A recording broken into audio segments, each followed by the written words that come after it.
Start that quick yet. Anyway, hello everyone. Welcome back.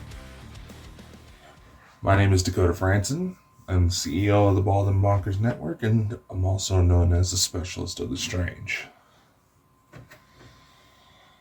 Seems like quite a few of you enjoyed the format behind the last whiteboard video I did, so I figured this would be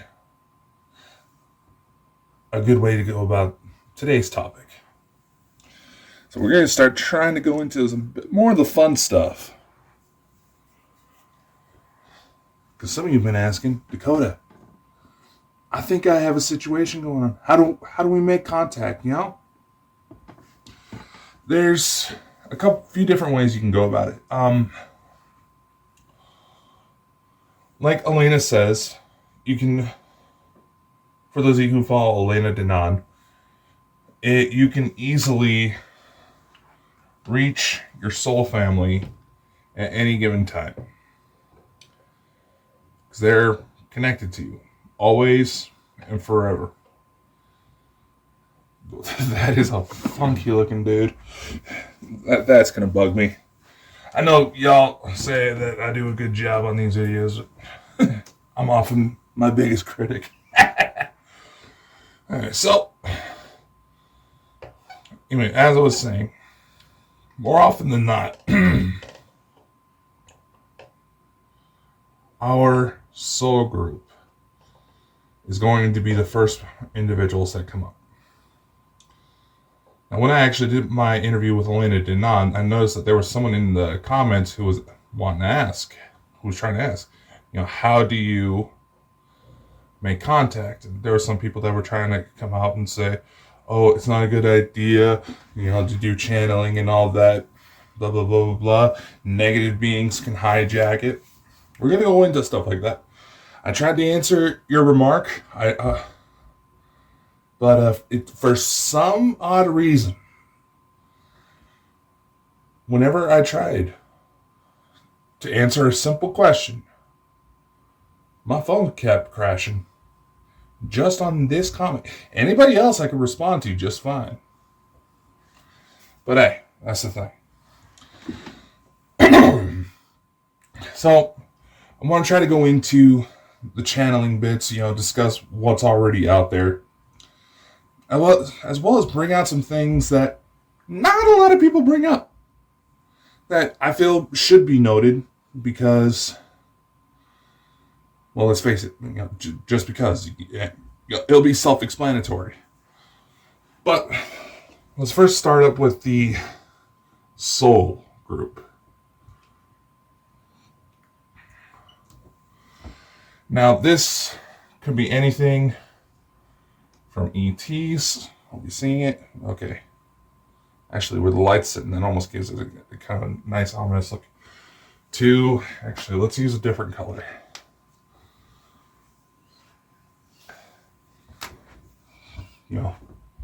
We have everything from ETs.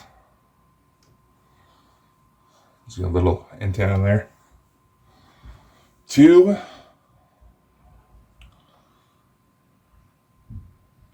spirit. Now this is probably going to take off some religious fanatics. Just a typical cartoon iteration of a ghost. That's all that is. When it comes to our family, our bloodline, let's start there. You're always going to be linked to these individuals, no matter what you try. No matter if you're a mom who's trying to take kids away from a baby daddy I'm hoping it's for a legit reason, that he was a legitimate asshole, abusive, and you had to vacate, for your own safety as well as the kids' safety. But unfortunately, not a lot of people doing that, right? Not enough people are stepping up like that. But that's another debate. See, our physical bloodline, which we probably should put somebody here. These are mom, dad, brother, sister. Our physical bloodline, we are always going to be connected. Parts of them are going to be in you, and parts of you are going to be in them. It's that simple. There's the aspect of quantum entanglement where you have two particles that are from the exact same object.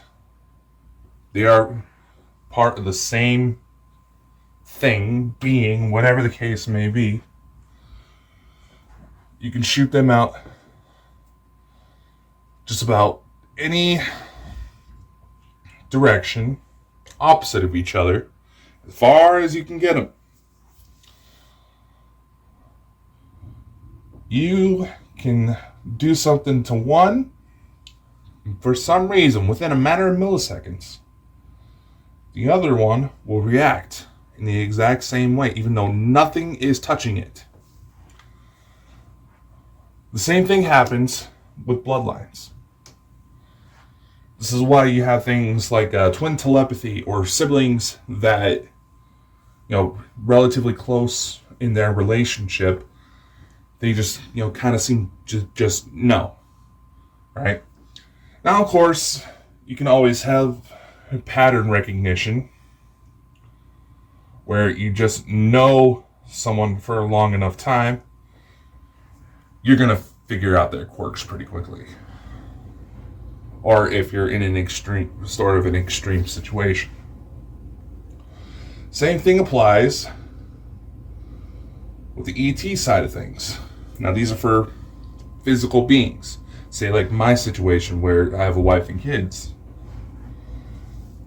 It's like, all these are going to be connected because of you. Mom, dad, grandma, grandpa, whatever the situation may be. Because you share the same DNA markers, the connection will always be there. Now, you could very well cause a fight. There could very well be a fight, and the connection breaks off. That can happen. But it can always be reestablished. Everyone who makes the effort deserves a second chance. Now, let's go into spirit, soul. They're not supposed to have some sort of physical body at all, right? Here's where it gets interesting. The soul is still very much part of our being.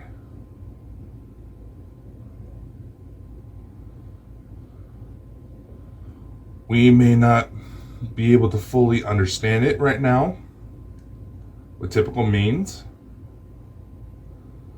We may not be able to necessarily measure it. Give it time. They're working on something. But the soul will always be there. And this is why when a spirit goes to cross over, they can still come back and visit you at any time. Usually just to check in, see how you're doing.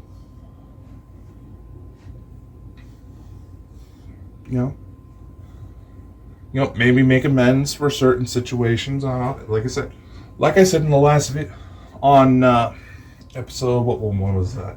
Episode 3. Oh fuck! I just lost my train of thought. God damn it!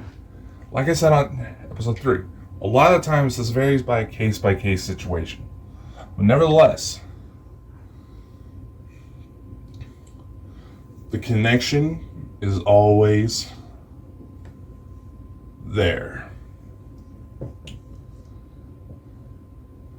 Sometimes in reincarnation cycles, the soul group sticks together. They may inhabit different bodies. Say a brother and sister could be cousins. Father and daughter could be grandma and granddaughter. It changes depending on whatever the situation may be. But still, the connection is always there. And that's something that intrigued me. Because we try to say spirit is light, spirit is love. Now, light can have different frequencies that allow us to perceive different colors based on the conditions that apply. It could be temperature of the actual source. Sometimes it could just be how charged up certain batteries may be, the temperature, the speed of the actual light itself. But still, light's supposed to be relatively universal. So how does it apply to the soul group? Well, certain lights and sounds, just like with technology. Say like you're using a remote to turn on the TV because you feel like, watching a movie or something. It's the same way that certain frequencies of IR light are attuned to certain TVs. So that way you're not pressing the on button for your TV remote and all of a sudden your dishwasher kicks on by itself. It prevents chaos. So a lot of that. So in order to make sure everything stays connected, it's just like radios. There needs to be a receiver. Use that like a little baseball glove. And a transmitter.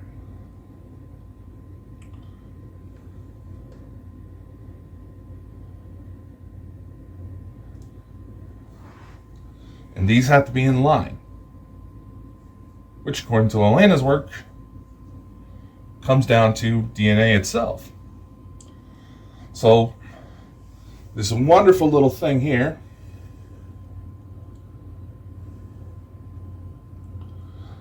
so one of those things that we just don't quite understand yet.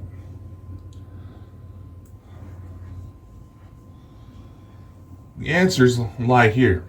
The formation of the soul itself can be found within the DNA.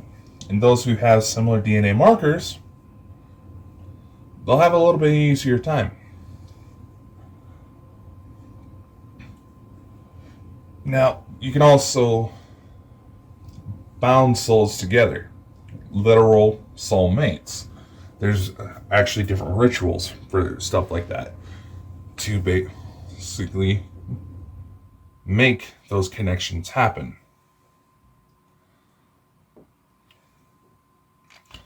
Now, not to gross anybody out, but chances are, if you live on Earth, somewhere in your bloodline, you're going to be slightly inbred. And no, I'm not going into the Adam and Eve. That's another discussion. But if you actually trace back the number of ancestors you're supposed to have, roughly 10 generations back, that's usually where it starts, the number of ancestors you should have, starting at about 10 generations back, moving back forward, turns out to be a number that is higher than the expected overall population that has ever lived on this planet. So, everybody has similar markers. But now, just like how radios, the more you have certain receivers, certain transmitters, the more the signal can move about. Same thing goes with DNA. That's why when it comes to like starseed missions, there has to be enough concentration of certain DNA markers in order for certain souls to take. So, I didn't want to get rid of him. We'll didn't want to get him. He still needed. He still needed. So, we're going to clear up some space here real quick. So, as I was saying, you have to have certain concentrations of that DNA in order to make things happen. Now, there's some people who have approached me saying, well, Dakota, I don't understand how that would work. I mean, so yeah, I can understand you need certain, say like blood transfusion, organ transfusions. People need to have the right blood types, otherwise the body may actually start rejecting. Same thing applies. It all comes down to DNA. It's actually well documented that organ transplant patients, they will actually take on hobbies, personality traits, and even memories of the people who gave them the organ, even though they've never met. This is also why, say, like children who were adopted into new families, who never got to meet their biological family for whatever the case may be,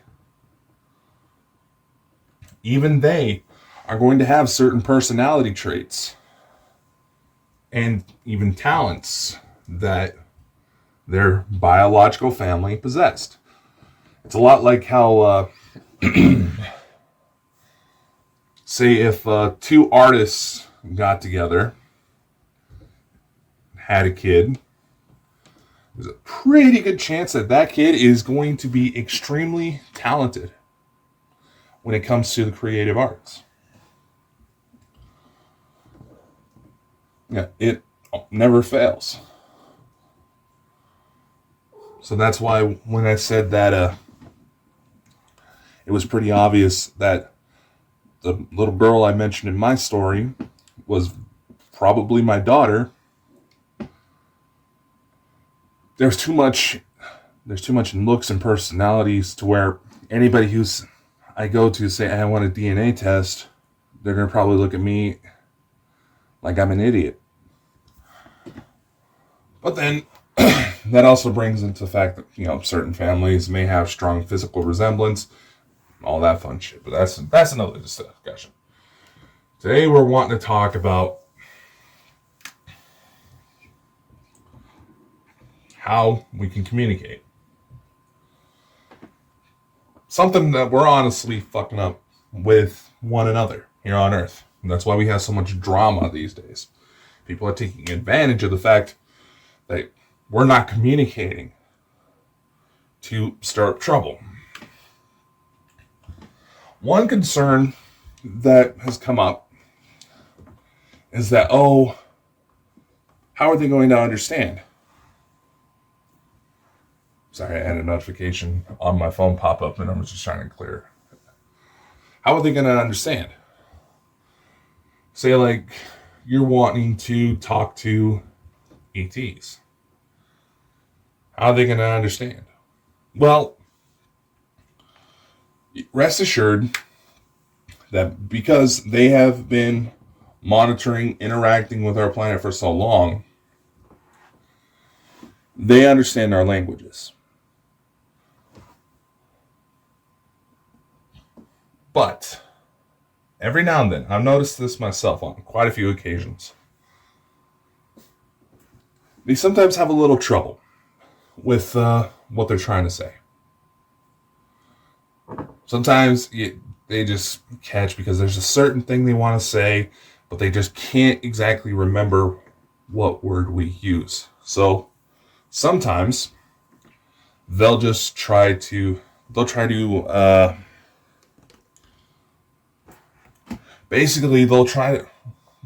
find a word that is close to what they mean in order to keep the conversation going. It is no different. We'll jot it down. It is no different than if you have a friend that's from another country. Say you speak English and their native tongue is German, but they speak English fluently, chances are they're going to mess up on words from time to time, or they just space out what they want to say. It happens. But as long as you show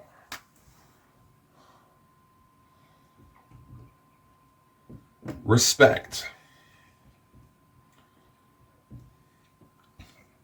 there's if you how do I say this? You can joke around about it a little bit. But more often than not, it's best to save that kind of interaction when you've already developed a relationship. You understand each other a bit more. As long as you show respect and show effort,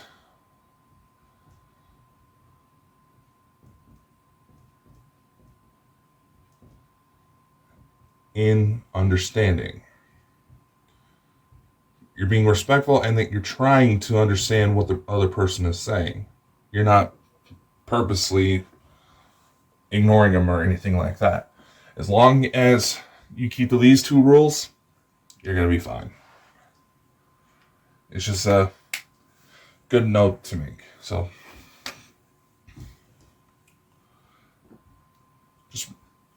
and it don't matter.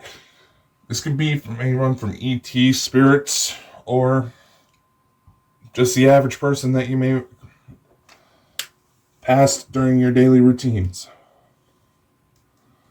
So let's go ahead and clear that out because we're going to need this space.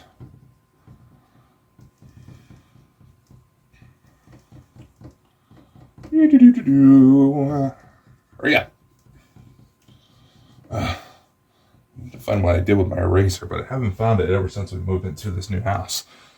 Anyway, so how do you communicate? As like I said,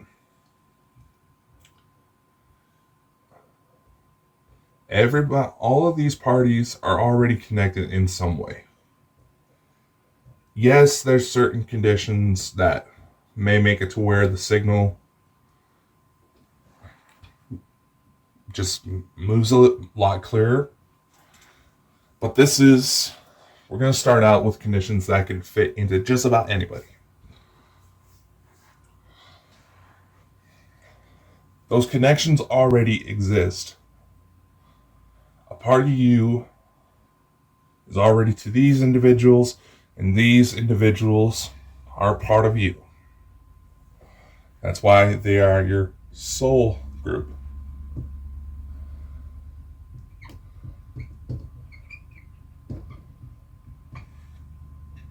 They're family.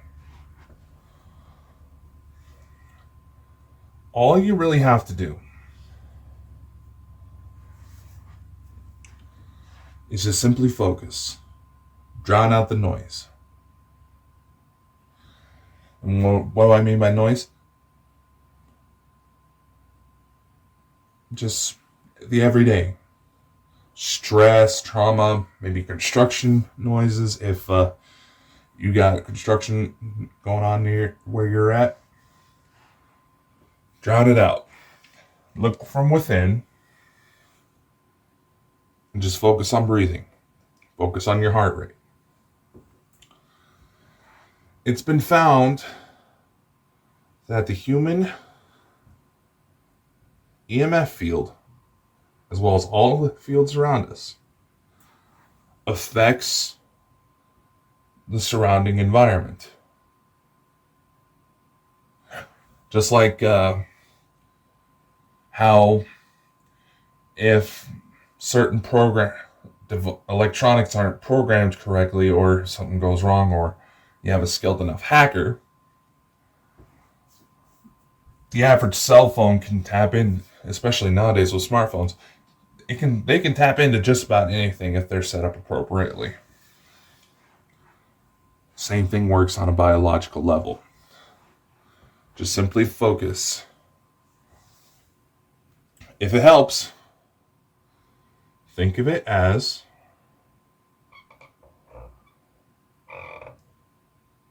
a phone.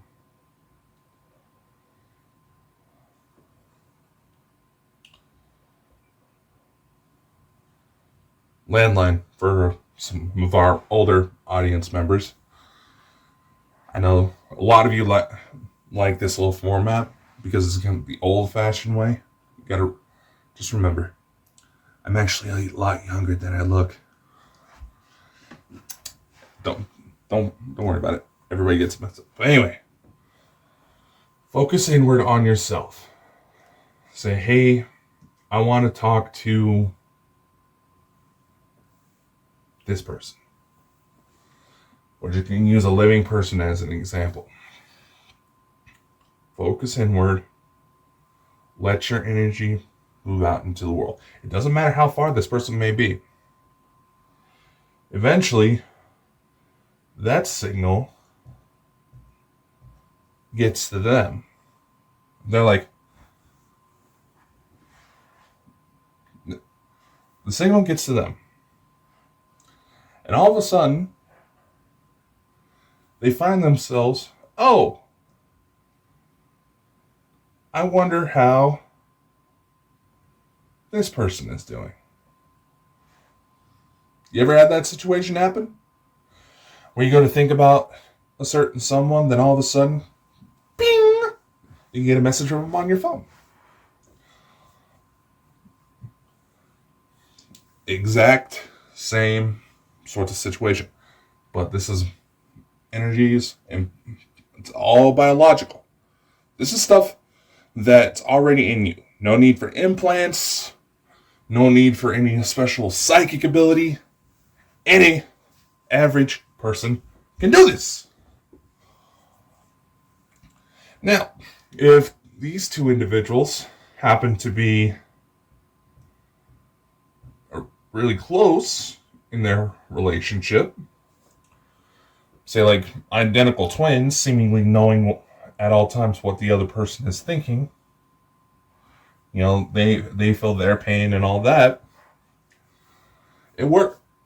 It works. It's the same concept.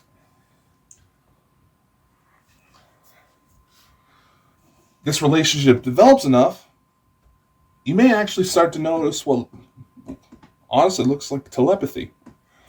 Being able to read each other's minds. Being able to feel everything the other person feels. That applies. Now, some of you may not actually know this, but when I first got my start, I was 14, and I'm mostly focused on ghost hunting. Way before I really started acknowledging the ET side of things. That only came into the focus it has been about 3 years ago. I've been dealing with the supernatural since I was 14 years. Publicly, I should say, since I was 14. This stuff's been happening to me all my life, but I took on a public pursuit of it when I was 14 years old. In fact, I'm recording this on April 21st. April 22nd actually happens to be my anniversary. There's a reason for that. I acknowledge it, but that's another story for another time. I actually got my start with dealing with ghosts. Now, some of you may be familiar with ghost hunting programs. Now, before any of you start jumping down, it's like, oh, that's necromancy, that's, you know, against the Bible and blah, blah, blah, blah, blah. Read your damn Bible. Most of y'all can't even do that. Read your damn Bible. Actually try to understand. And guess what? There's a lot of shit that is highly misconstrued. You know, they try to say, oh, the Bible is good and wholesome, but Harry Potter is against us. It's sacrilegious. Oh, lordy. Adultery, genocide, human sacrifice. You're against people waving around magic wands, but you're okay with your kids reading about human slaughter? Mm-hmm. By the way, I'm an ordained minister, and I've read up on just about every religious text out there. I know my shit. Anyway, this isn't to make fun of people. Totally. My company's called Bonkers for a reason. But anyway, and when I got started with ghost hunting, more often than not, this type of stuff was fairly easy to me. It was easy to establish one-on-one communication. Over time, I learned why. Now, yeah, as I was saying, I didn't really focus too much on ET side of things. I made note of UFO reports, but there's a lot of military bases near me, so a good majority of those reports are probably people seeing experimental aircraft. In fact, something I experienced is very much like possibly that. Just because the military wants all the fancy toys. So, ghost hunting is where I got my roots. Normally, again, as I wrote here, if you show respect and show that you're actually trying to understand the situation, you're probably going to get something. On other times, you may just have dumb luck. This is where equipment like spirit boxes, which most of them are just like little radios, voice recorders, cameras,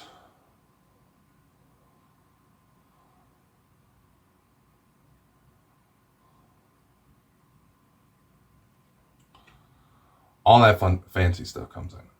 Again, and yes, it does help. But you don't need to go out and buy anything fancy. Chances are, you can hold your own pretty well with just your smartphone and common sense. But anyway. Yes, it is possible to establish some sort of psychic link between a physical body and spirit. But this is to address... More often than not, you want to be very careful about people who try to make that they have that type of claim. 99.9% of them are bullshit. And they try to utilize the fact that they think nobody's going to think of a way to be able to effectively prove them wrong with 100% certainty. There's ways. Watch my previous video to get some sort of idea. But focusing on more of the legitimate situations, answer me this question.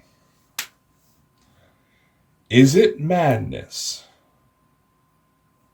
if you can record the voices inside your head on tape? For anybody who's followed my videos for a while, Elena, there's plenty of others that have this also happen. You may notice sometimes there's voices in the background when nobody else is supposed to be around. Everyday electronics can pick up on certain frequencies that the human ear may not receive at such a same time. Much at the time. It doesn't necessarily have to do with anything, that person's just special, or the equipment is picking up on frequencies that we can't see. Not quite. Sound moves like this, right? Human ear picks up on these. Depending on whatever folds you have on the inside of your ear, you may perceive sound a little differently. Now, naturally, this is assuming that you have perfect hearing. Now, sometimes when a spirit seems to speak, There's a number of different theories about why this is, but when a spirit is able to make a physical sound, more often than not, it's quiet. Here, let's change the color actually. So that way there's a good contrast to show my point.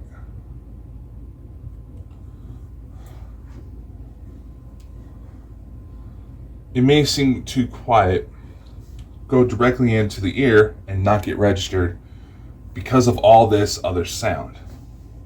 It gets drowned out, or maybe perceived as quiet. Now you see, what a lot of people don't actually realize when it comes to voice recorders is that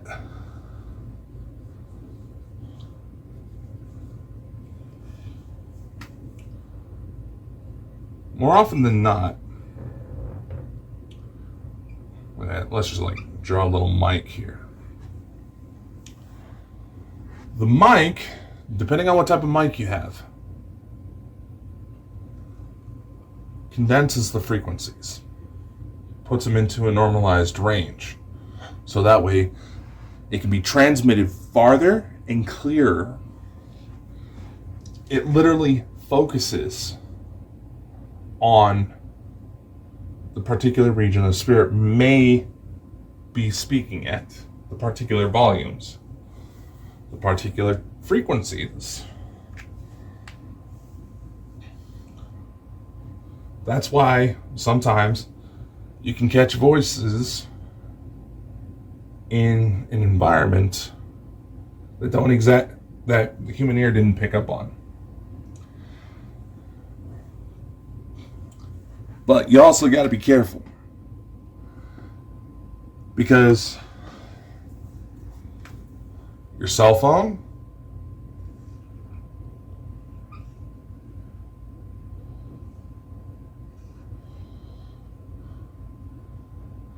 the way the transmission goes can be picked up in this range.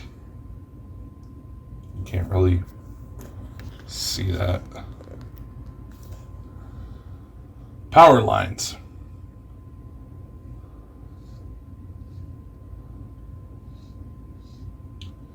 Now this is more along the lines of back in the day when everybody had landlines,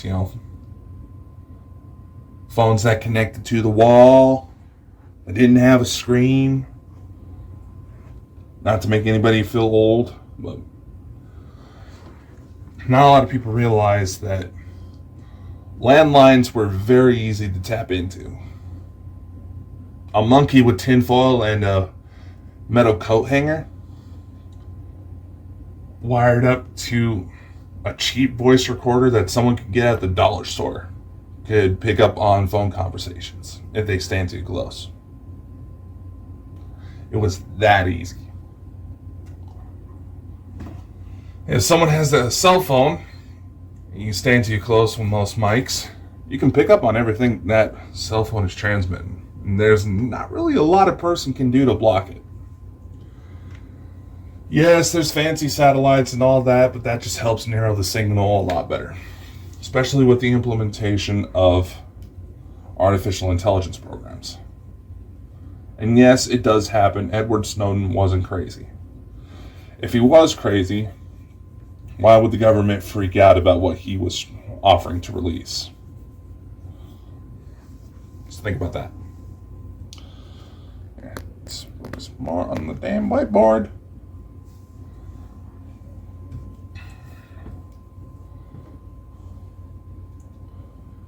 Now, a lot of the same equipment you can use while on ghost hunts to communicate with spirits works on ETs as well.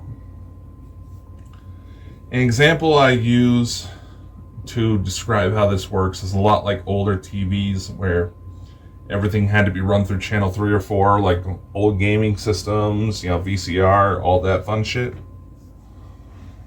If anybody has an accurate metaphor to replace that the younger generation will understand, please let me know. I haven't been able to think of anything. And we're going to have a lot younger kids that are going to be coming into this very soon. All this same equipment can be used to document ET encounters. I've had it to where spirit and ET interact openly. In fact, there's this whole story that I was in Paris on the riverboat cruise that runs by the Eiffel Tower. I was 19 years old. I went on this trip. This trip took place about a week, 2 weeks after the subway bombing in Brussels. Just to give you a rough time frame. I was on this riverboat cruise. It was raining, so I had the top deck of the boat to myself. Now I was just sitting there, kind of zoning out a little bit, enjoying the peace and quiet, enjoying the nice cool breeze. All of a sudden I feel this tap on my shoulder. Now, I'm a big guy. I'm 6'7", somewhere north of 300 pounds. Can't tell for 100% sure because every scale I get on errors out.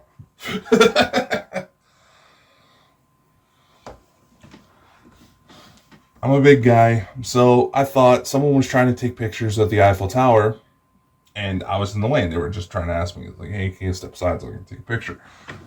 I was like, oh, no problem, oh, sorry. I turn around, and I realize my grandfather is standing behind me, my mother's father. For those of you who followed me for a while, you know that because of the situations of my life, my grandfather was essentially my dad. So again, to see him again after he had been dead for about 4 years,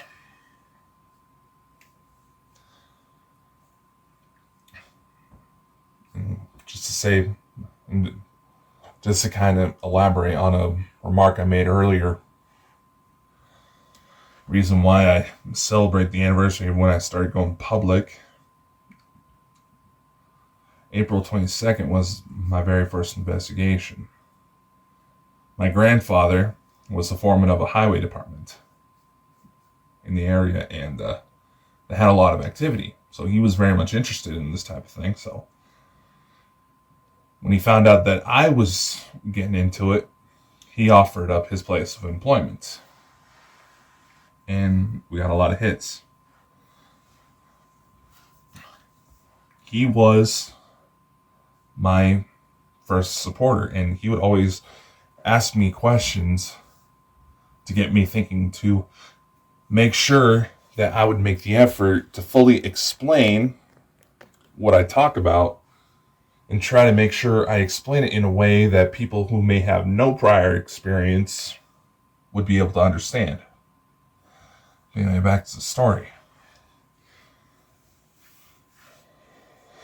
And because of this, he was my first supporter. You know, the first interview I ever did was on a local radio show that he listened to every morning. And the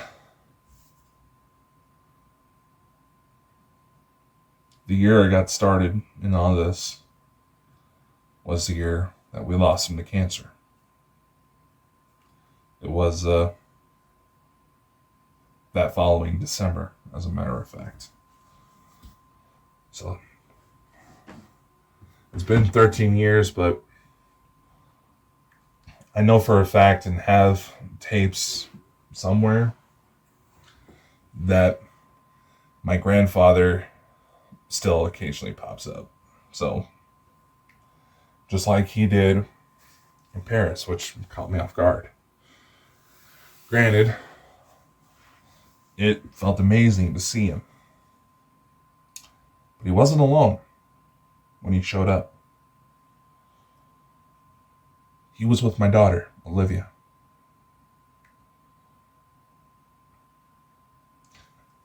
The day he passed away, Olivia showed up to try to offer up emotional support. I was locked in another room, to keep the younger kids and the dogs contained so that way we can get the paramedics in to get to my grandfather without them having to trip up. But the last any interaction that I knew of between my daughter and my grandfather was the day my grandfather died. He could actually see her.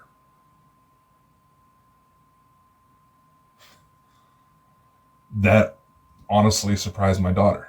And I think her mother and a few others, upstairs, as Elena calls it,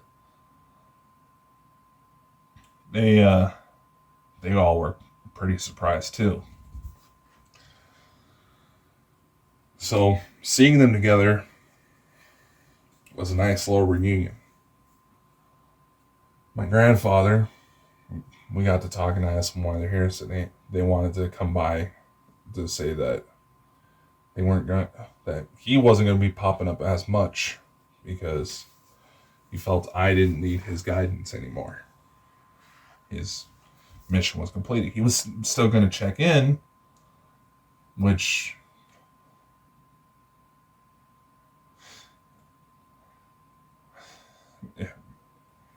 if you're paying attention to the audio and have a pair of headphones in, let me know if you hear a male voice that isn't mine.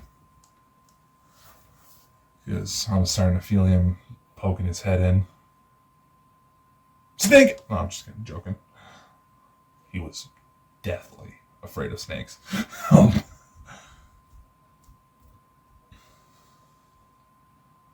He was with my daughter, and his last words to me before he disappeared was, "I'm proud of you." He goes to fade. My daughter starts to, but I stop her to try to ask her about her mother because I was still trying to figure that out. She goes to tell me, said, Don't worry, Daddy. Mommy's coming soon. Just keep fighting." It's come to my realization that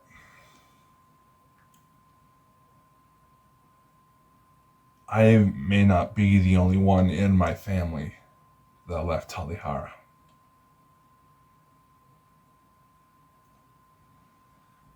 As it turns out, my grandfather was my father up there. He knew I was going to need a little backup coming down here on a emotional level to kind of overcome a lot of issues that I had that led to me leaving the planet and joining up with the Federation. As well as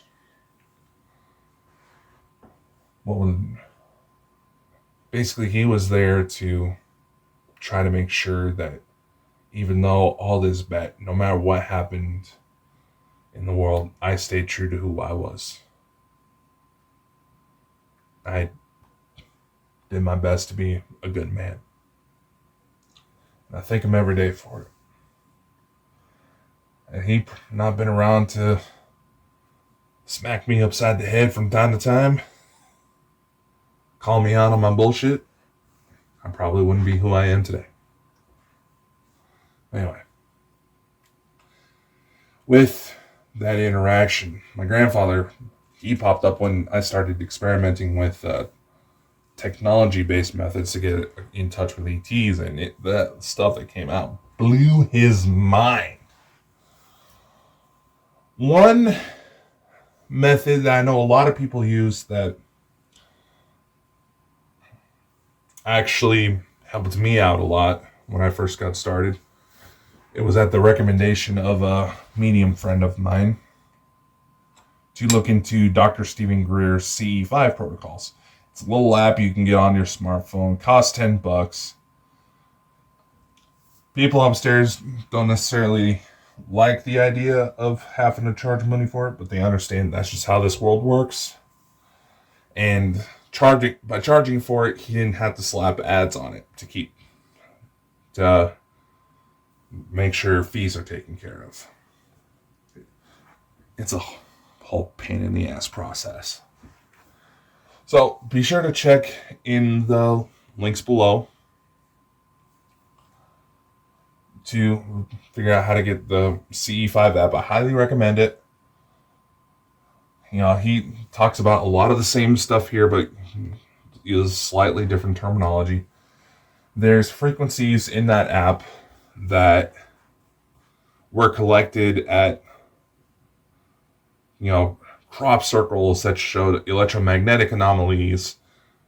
Mount Shasta was a fairly strong one. There's also a relatively new one that got added on there, was a chorus from inside one of the temples of Giza. For someone like me, this actually triggered a response in my mind. It literally felt like my mind had these electrical surges going across it that were in rhythm to the frequencies being played. So that somehow jump-started everything. And if you have a experience similar to that, please let me know. I like talking about these types of things. With the CE5 protocols, it's meant to help transmit physical sound that these guys will likely pick up. The idea is playing the same sounds they emit because, well, the example he gives is a lot like walking into someone's house and realizing they have pictures of you on the wall. You're going to go want to check out and see, hey, what the hell is going on? Hopefully it's not a psychotic killer situation, but, it is what it is. These guys, as cliche as it sounds, can interact with electronics. Those of you who watched my interview on Elena Denon's channel, you may have seen a little clip where I'm pointing my camera at this bright object. And this thing came out from beneath the clouds and came through that little opening and was literally just flying there. I didn't use anything special other than the screen record function on my phone and the low light camera option to take physical pictures in order to get that video.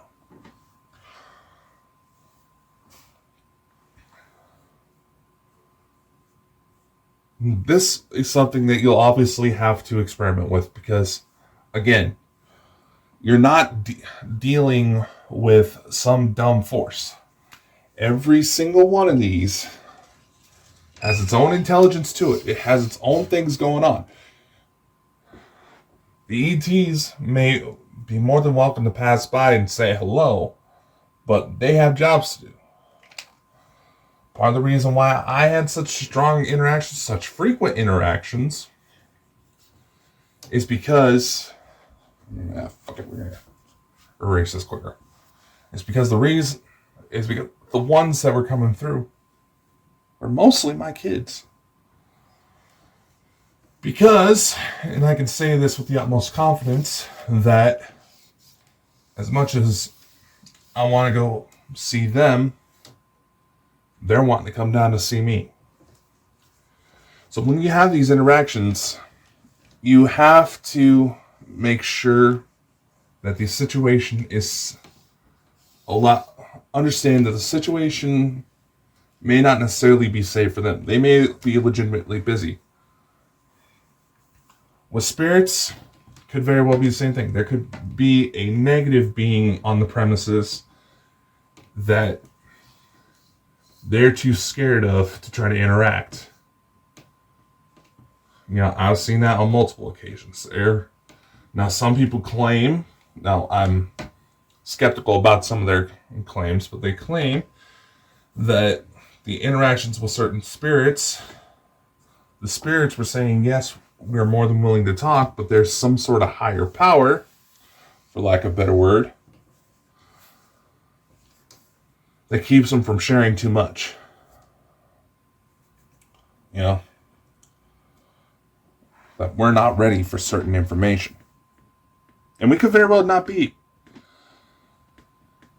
As much as more people are becoming open to these ideas, there's still a lot that we have to understand. Elena Denon, I know I give her a lot of praise, mention her a lot, but she was the first major player that... Okay, well, it's no secret. She validated a lot of stuff that happened to me.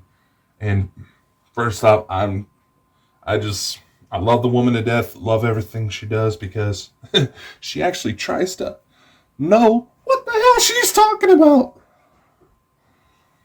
An example, when Elena goes to talk about, frauds and all that, she often uses, it's like a tree. If you're going to tell the quality, want to be able to tell the quality of the tree, don't necessarily look at the tree itself. Look at its fruits. It's a good line. It's a good piece of advice. It is. Because if anything's going to tell the state of the tree more, it's going to be its fruit. They may have leaves that break off and die.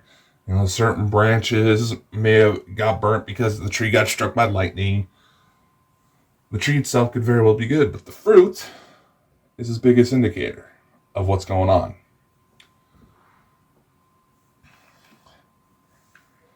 If the fruit's bad, then more often than not, the tree's bad.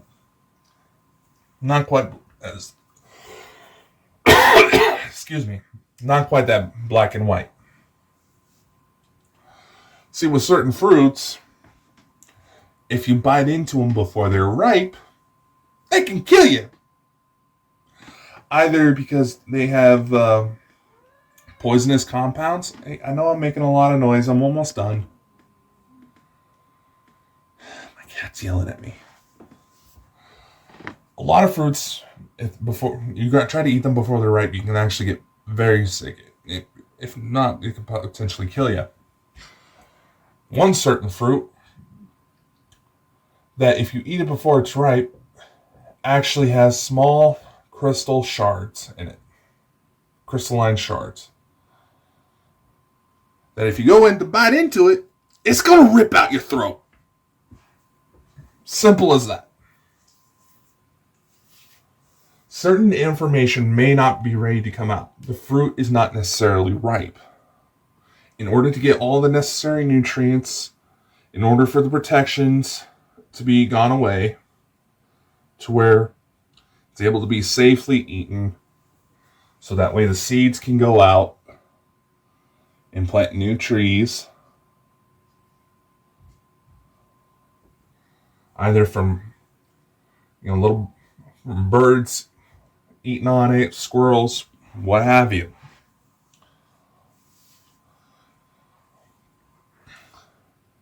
The fruit has to be ready. Sometimes it could very well end up being rotten.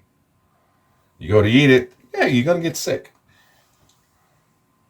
But at the same time, all the conditions have to be right for those plants to provide the best quality possible.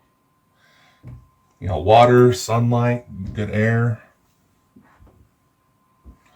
All the conditions have to come together to make this happen. Just like disclosure, all the right conditions have to be put into place in order for it to truly happen.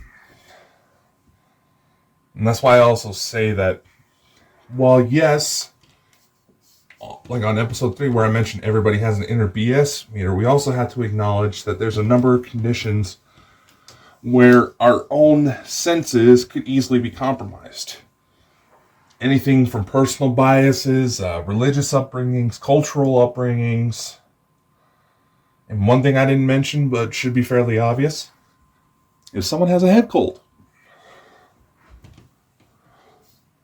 the quality of what they bring forward may not necessarily be the best. If something is rushed, if you're a gamer, and you like playing Xbox, you know that Microsoft has a bit of a reputation for trying to rush things. So a lot of what they bring out isn't exactly the best quality that it could have been.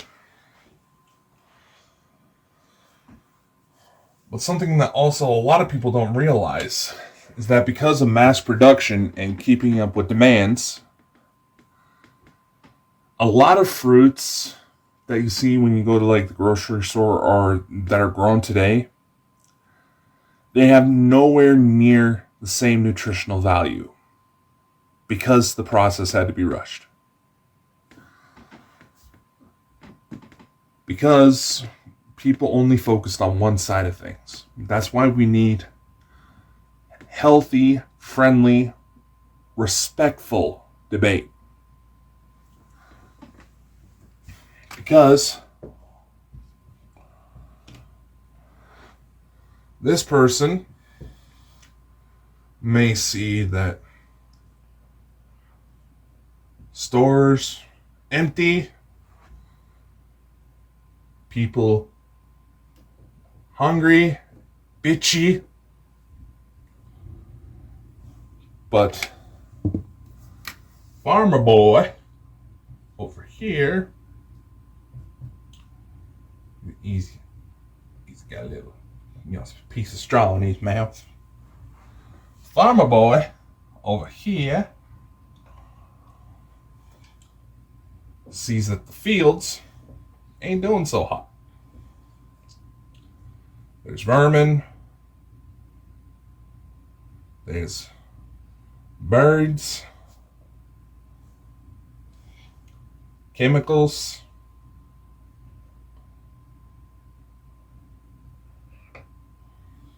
All this nasty stuff to supposedly protect the product. But the mass production, in order to satisfy this asshole, because he's the one that's got the money and paying this guy to do what he does, so these people can pay for groceries, and it's a whole vicious cycle. The quality of goods has been compromised, and not just in fruits.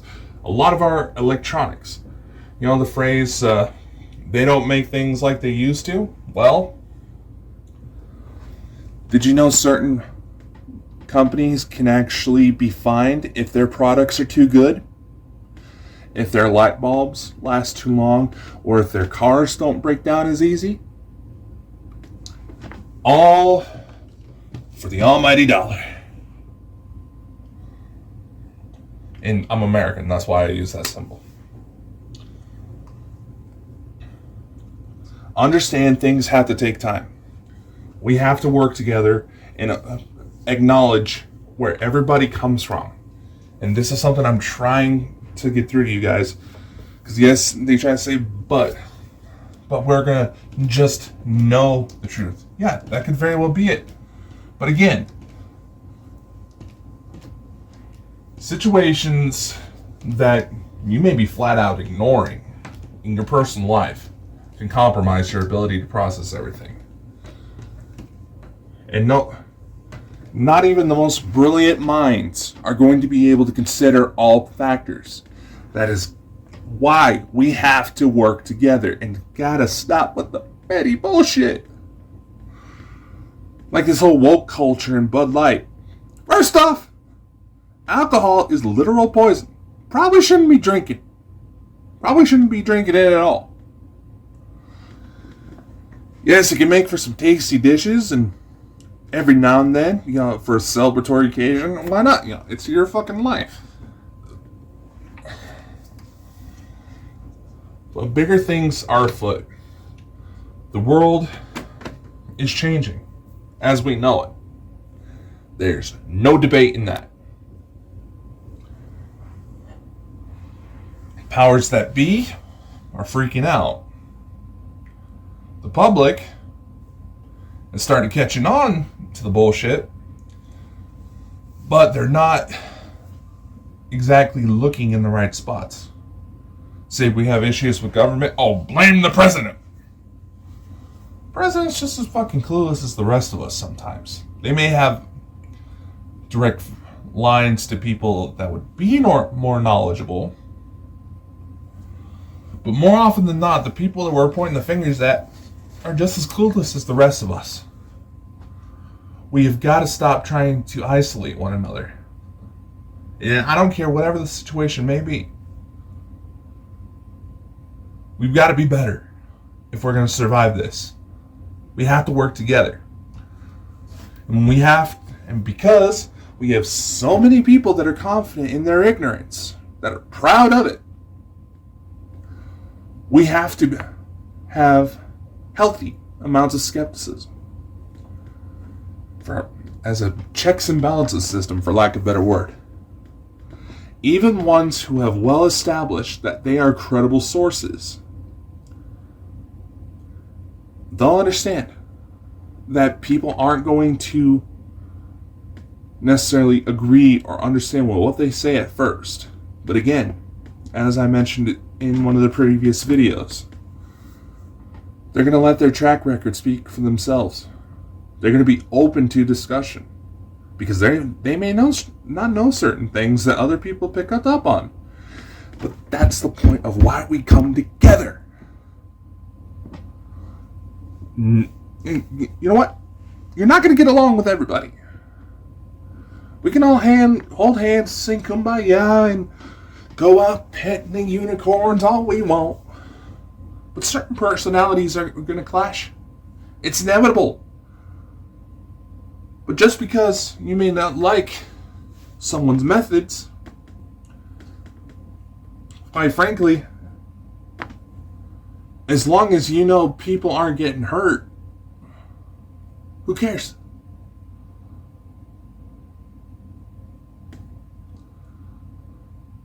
Simple as that. People may make questionable choices all the time. Dear Lord, I'm worried about my sister half of the time because of some of the questionable choices she's made. I've fully said this to her face. But it's also because her choices have gotten her into some deep trouble in the past. And as her brother, it's kind of my job to worry. Because I know that she doesn't exactly have the best track record. And I know she doesn't like it when I talk about her like this, but all the same, it's okay to be worried about certain individuals. We don't even have to go into it lowers your frequency. Come on. We're in a transitional phase. And if we're actually going to survive the long run, we got to acknowledge sometimes shit is going to hit the fan. We got to be there for each other. Support each other. Help each other. Teach each other. That's all I'm trying to do. Help make sure that we establish a healthy middle ground. Elena, Alex Collier, Michael Sala, all of them. Amazing people. I'm more than honored to be able to call them my friends. Call them my family. They may be good at pointing out to help bringing the information down to our pale blue dot. But at the same time, they can only do so much with this one-way traffic. They can tell all their stories all they want. They can provide all the information they want. But at the end of the day, we also got to make sure that we take the right steps to where we move up. Not expect them to hold our hand. They'll all be more than welcome. There are damn near every single one of them They're more than willing to help us out. But we have to take the initiative to reach the stars. Some people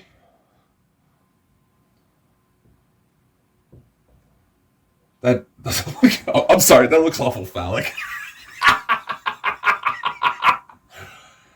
We have to take the measures to reach the stars. We have to show that we're willing.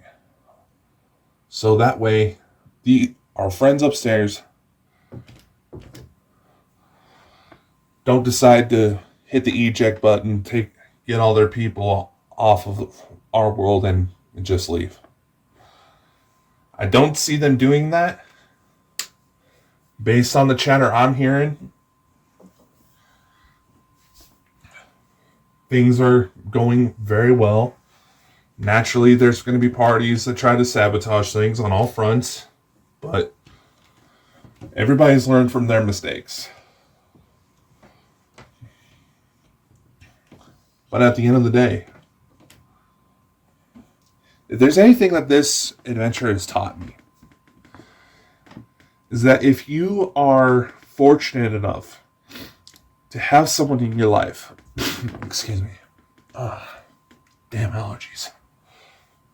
If you're fortunate enough to have someone in this life that is there for you, supports you, helps you through everything that happens, no matter how much of an ass you may be to them,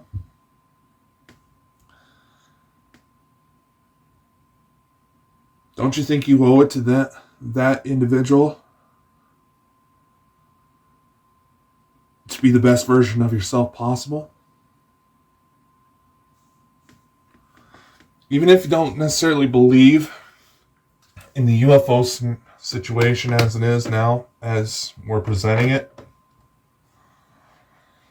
you can't deny that there's certain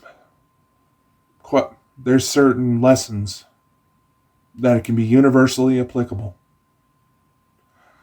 I gotta work on getting rid of my stutter. God damn. Amazing things are coming. While it may not necessarily be healthy to be self-critical, conflict has to happen in order for evolution to take place.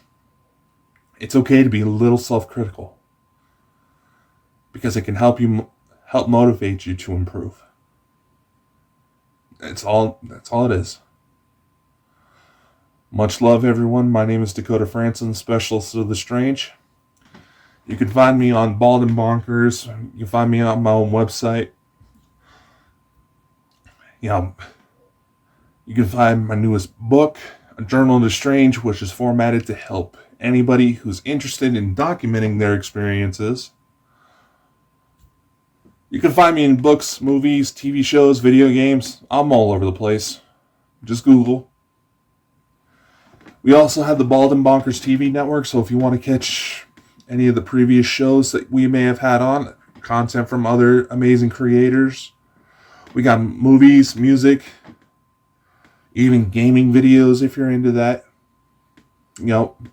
If you're a content creator, it doesn't necessarily have to be anything UFO or paranormal related, and you want to get linked up, we have options available.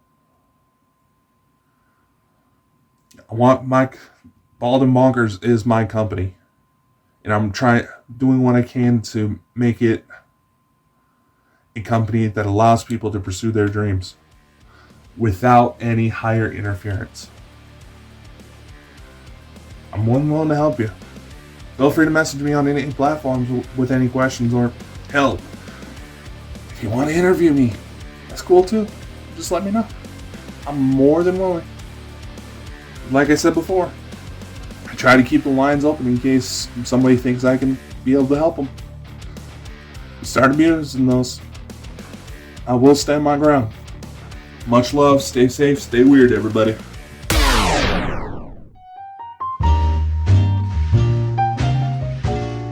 Well, I'm happy on my own.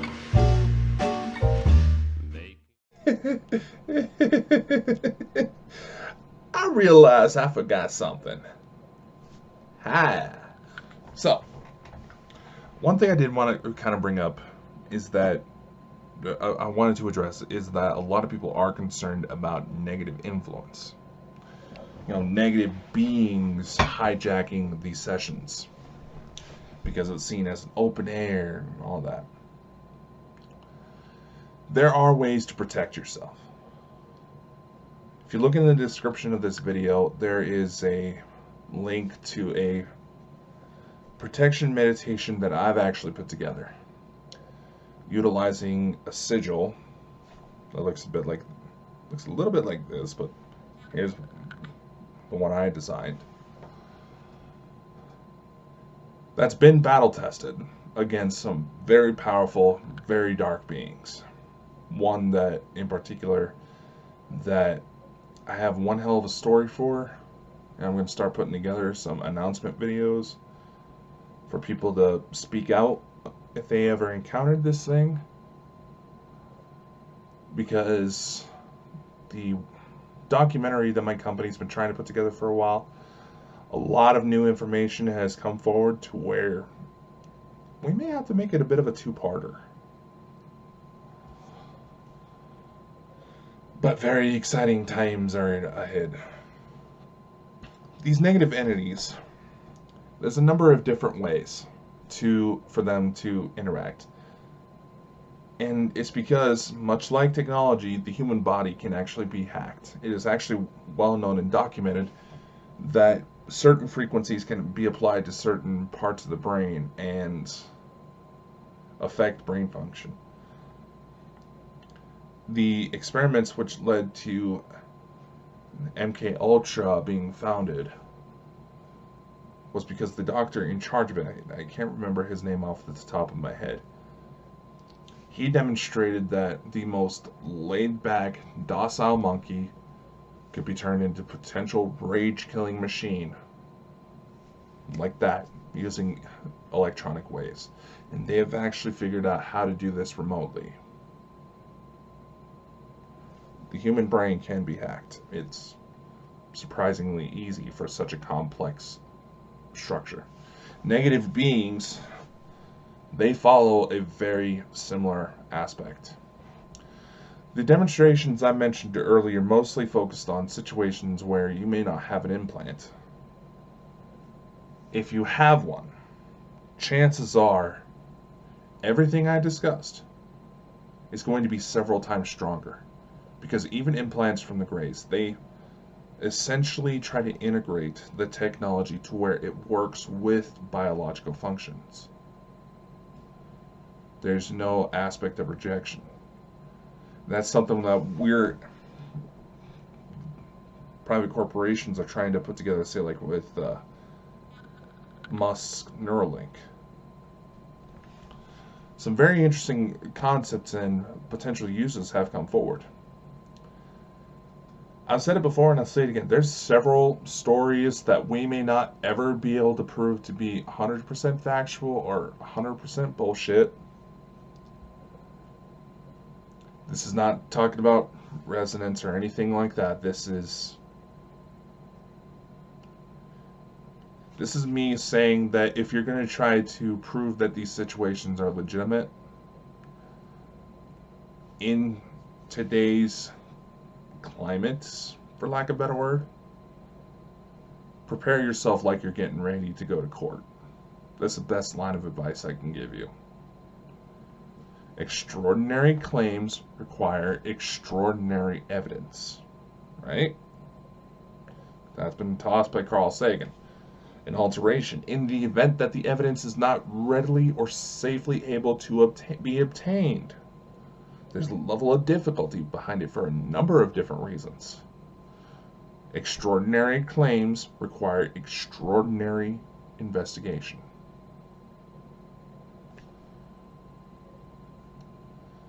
We do not know 100%. We cannot know 100% of what all is out there. A good example to take into consideration is the film The Man from Earth. If you've never seen it, you can just look it up on YouTube. Someone has the first and the second one. I haven't watched the second one myself. Available to watch for free on YouTube. No, quite a few ads, but small price to pay, considering. For those of you not familiar with that film, it showcases a man who claims to actually be a Cro-Magnon man. Not necessarily a situation where he took a DNA test and found out that he has a large percentage of Cro-Magnon DNA. He was a legitimate, for lack of better word, caveman that for some reason did not die. The concept, though it doesn't mention directly in the film that he's talking about, is that he was essentially biologically immortal, and that is a well-known scientific possibility. It is something that people have been trying to figure out how to do for human subjects, to where they can, if they don't get severely enough injured or they don't get too sick, they can essentially live forever. Stop aging after a certain point.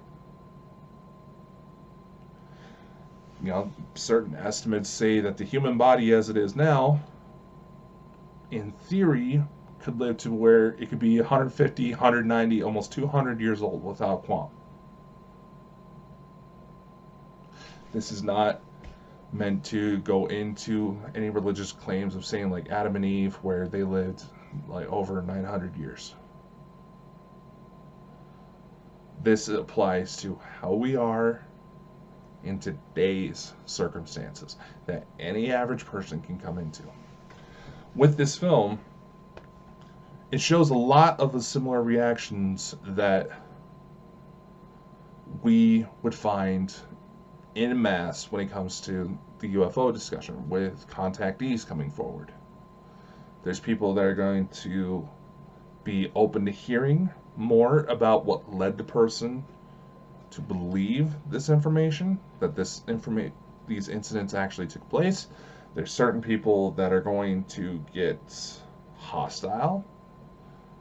Some people may try to say, oh, you need to be committed, even though I've personally noticed that several psychologists have been a bit more open-minded to the concept of the supernatural claims with their patients. They may be fans of the show. They may be fans of this show. I know that there are a couple of you out there. Hi. Who have helped me through some stuff, and I know that you still occasionally try to watch to see how I evolve further, because something tickled your fancy. Sorry, I thought I just saw something on my background right there. But the film itself presents an interesting argument. What would happen if a caveman were to somehow survive to the present day?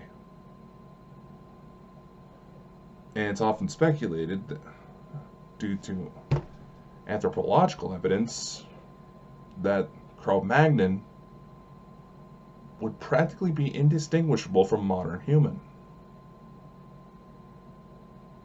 There's certain people who have Neanderthal DNA, who have physical Neanderthal evidence.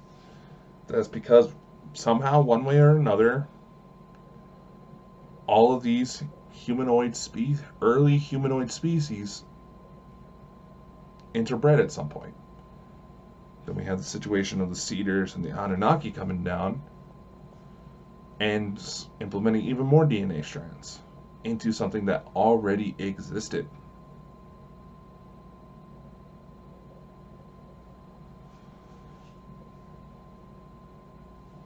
So it just goes to show that chances are, even as we move out into the universe, yes, these societies may be a lot more advanced than us, but their mentalities could very well be indistinguishable from here on Earth. As I said, it's well documented that for some reason, behavior, personality, talents, hobbies, even memory can be passed down genetically. So chances are, they have some form of drama upstairs too. There's probably a hell of a lot better at shutting it down than we are. Because they know if it's allowed to flourish, you have too many people that stir up shit, it's going to cause some problems.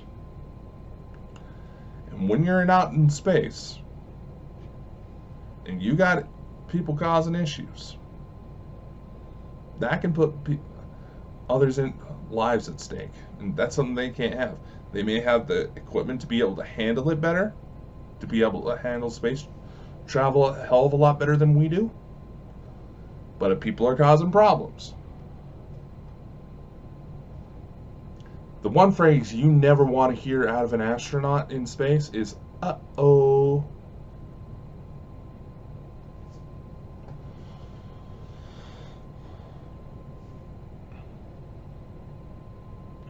And again, on several fronts, I realize I'm getting a little bit off track. It does not take much for the signal to get hacked. If you allow yourself to be easily influenced, your reactions to take on negative light, you're easy to be manipulated. That's how situations like Talihara, the Wars of Lyra, that's how it got started. That's why the situation unfolded as it is today. It's because people let their own negative light corrupt their best judgments, their own fears, their angers. It's how it happened. Because it's happened before, it can happen again. The best thing we can do is to learn from it, teach it, so hopefully future generations can be better prepared. When it comes to searching inward, utilizing the inner telephone example to reach your soul group, more often than not, that is a signal that cannot be hacked. But let's present a what-if scenario.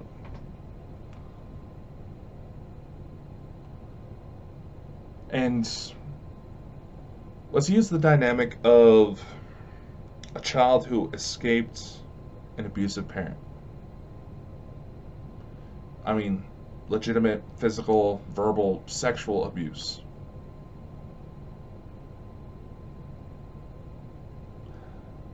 With what I said, unfortunately, in that case, that connection is always going to be there, no matter how much it fucking sucks. And trust me, I get it.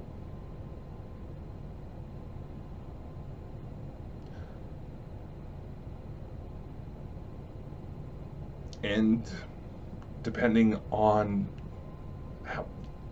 who that person is to you, a sister, brother, aunt, uncle, cousin, grandma, grandpa, mom, dad, whatever, because they are blood, part of you may want to at least keep that door unlocked. Because let's say you have a certain relative who's basically developed a drug problem, is allowing themselves to fall into abusive situations that you know are hurting other people. You have that choice to cut off influence from that person. And if you do, just remember, don't try to unlock that door unless you know that person has been working to change. You know, they try to say forgive and forget. Forgive, but don't forget. The second you forget, you're doomed to allow repeats to take place. Another concern is that this inner phone example may be considered channeling. Again, if you leave the invites open, just about anybody will walk in, good or bad. But for people that go to induced trance like states, and this is something I've done myself, you have to be especially careful. I've noticed on numerous occasions that there's certain mental conditions that pop up for people who tend to be supernaturally inclined, meaning that whatever reason they're more inclined to experience ghosts, cryptids, UFOs, whatever. There are some cases where individuals may have a form of dyslexia. More often than not, anybody who takes an interest in this type of thing, and it's not necessarily a bad thing, it's just something we have to acknowledge. Something that I try to put together is to make sure everybody stands on neutral ground and makes the effort to understand where everybody else is coming from. More often than not, something I've noticed is that for one reason or not, people that take up interest in these types of things, who experience these types of things for a number of different reasons, are essentially outcasts, trying to find a group that they fit in better with. And those groups are out there. I've finally worked up the nerve to start joining and interacting with them myself. And if I disappear, and for those that came on board and watched my videos, because that's how you found me. If I go to disappear, don't worry. I work nights, so between sleep, work, and all the other projects I get involved in, sometimes things get a little chaotic. In a good way. In a good way, but all the same.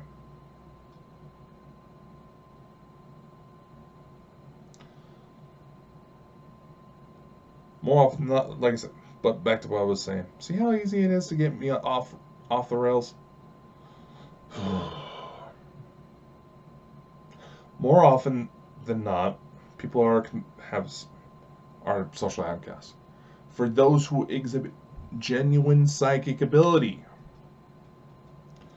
there's a couple different mental conditions I've noticed that are more prevalent than others.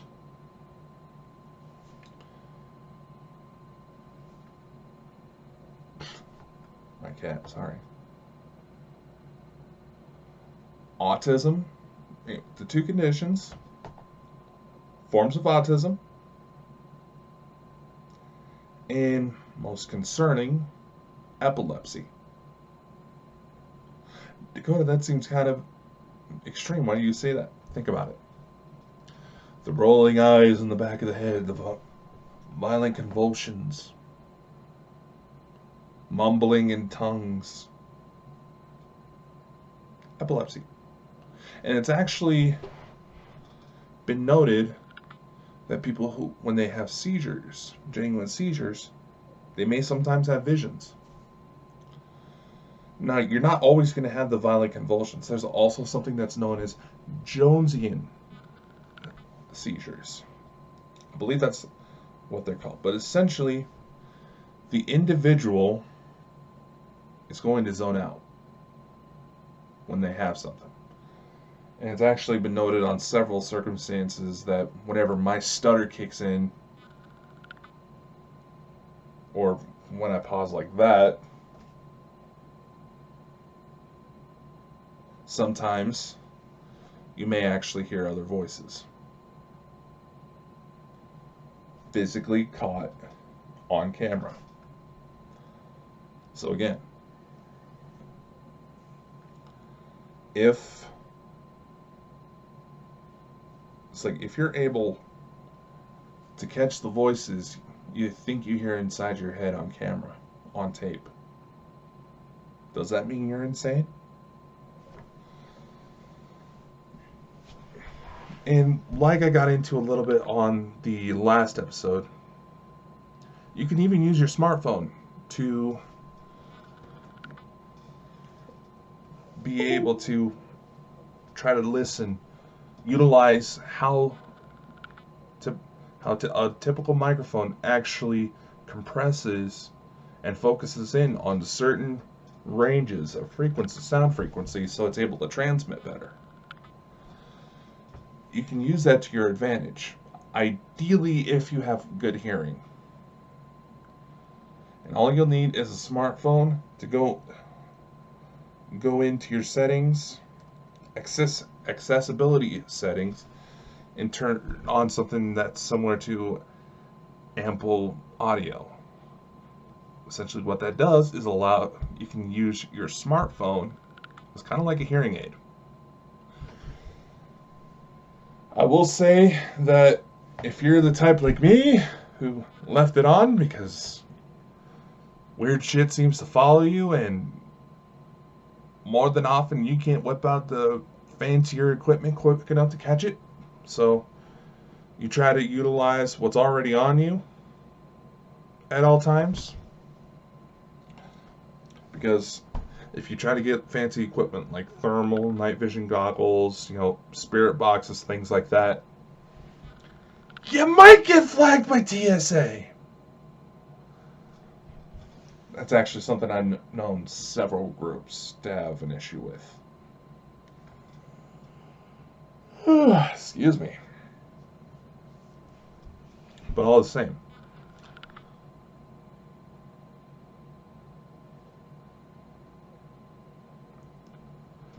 sometimes this is all you're going to have on you. You can do the ample sound recording so you can catch it live. Or if you think you have something visiting you in the night, you can easily find sleep talking apps. One I use is called Dream Voices. Now, mind you, I have a Samsung Galaxy A52, so it's an Android-based phone. You might have to find a different version for if you have an Apple phone.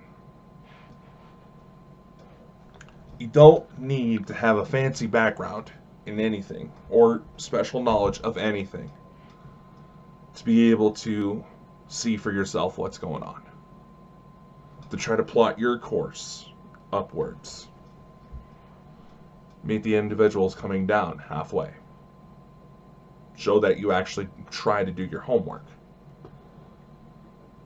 We have the technology for damn near everything the ETs have shown us. Damn near everything available to the public. It's just that a lot of what's available is essentially the equivalents of toys you would give to a small child. Say like lightsabers. We have the tech to make those happen.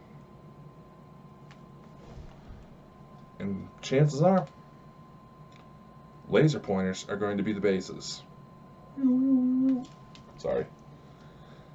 These are what I have on standby to play with the cats. It's out there. It's all out there. One thing I've always wanted to try, and let me know if you think this is a good idea, ladies and gentlemen. There's certain kinds of contact microphones that you can get to where you just attach them to just about anything, say like this aluminum cup I have here, and you can turn it into a microphone. Kind of like the cup on a string. Anyway, it's an electronic version of that. For individuals who have implants, there's a way to measure to capture the transmissions that come through. One side effect, possibly, for those who may be interested in trying this. I'm not 100% sure on how to put it together. I have a rough idea, a few rough ideas, and it would be relatively inexpensive to make. But one rough side effect is that you may have to shave your head. just imagine Elena shaving her head. I'm joking. I'm joking. Maybe. I don't know.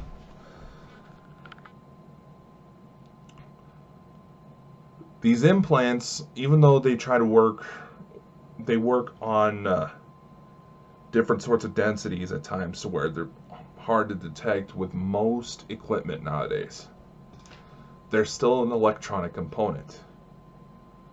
That's why sometimes, like with myself or with Elena, a well-placed mic can actually capture everything we're hearing. Or most of it, I should say. It may sound kind of muffled just because of the circumstances, but one thing I've always wanted to try to build is sort of like a helmet with several microphones attached across the board to monitor key points where an implant may be. Have it all over this helmet. Have it to where they all come together and record, so that way you can physically record any transmissions that come through with this onto an audio device. You can record it to your computer if you have an audio program on it. Hell, there's one out there I've used since I was a kid, and anybody can get it for free. It's called Audacity. It's free. It's a good way to get your start if you're interested in this type of stuff. That's always something I've wanted to try. I also kind of wanted to... They also say that if you stick a magnet right here, you can actually enhance your psychic ability by working with the polarities of your pineal gland. So something I've always thought of, but having the magnet and the speakers on there, which are technically magnets themselves. They are magnets. It's just how they work. It might cause interference. And I would call it Cerebro. Yes, it's an X-Men reference. So what? I'm a nerd, and that was my point of reference when I first started noticing that I ain't normal. So, let me know what you think, and maybe we'll make another new little mini-series where we experiment with it. And I'll show you how to build one if it fucking works. So, I think that's all we have for today. Like I said, keep in mind that certain conditions, like autism and epilepsy, may cause what we associate with psychic ability, psychic trances. Be cautious. Don't try to automatically assume that something mystical has happened, because someone may be having a legitimate medical emergency and you could be putting them at risk. I've seen it happen, and just the sheer level of ignorance behind it.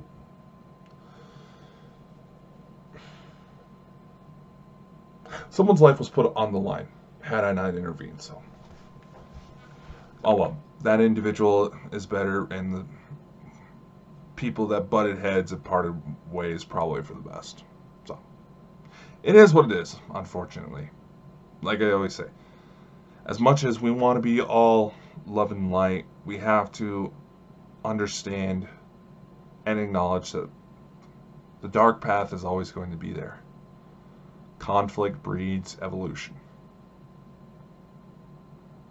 You wouldn't be inclined to improve if you didn't have something that was causing issues.